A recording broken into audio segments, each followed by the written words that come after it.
2021年9月14日，香藤爱生活分享之27，一种香藤爱的表达，吃饱味。社区走走，关怀访视。我喜欢利用饭后或空闲时，用香藤爱的心情，到村庄社区走走，一方面散步助消化，一方面敦亲睦邻，关怀访视，全村轮流走透透，与村民互相问候，打招呼，吃饱味。有空的就闲聊一下，互通有无，关怀了别人，也松解了自己的情绪，与村民熟络了，互相交流，也多少了解各家各户的情况。如有需要关怀帮助的，尽己所能，提供适当适时的关怀慰问或帮助。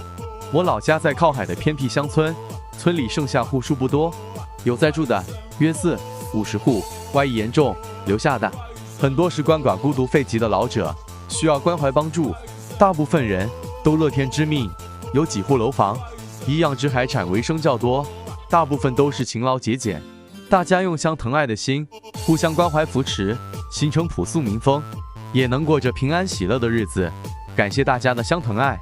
本频道是香藤爱生活分享，本频道是专门分享香藤爱的身心灵，以日常生活的记事及点滴，活出香藤爱的表达、记录及分享。如果你喜欢本频道，请帮忙按赞、订阅、分享、留言，以及加入 LINE 群组，这样有了新片就能在第一时间收到通知，先睹为快，不会错过了。September 14 2021 Love and of Life Sharing 27 Another expression of hometown love, another expression of affection, enough to eat or not. Community walks, caring visits. I like to use the feeling of loving each other to walk around the village community after a meal or in my free time. On the one hand, I take a walk to help digestion thoroughly. Greet each other with the villagers.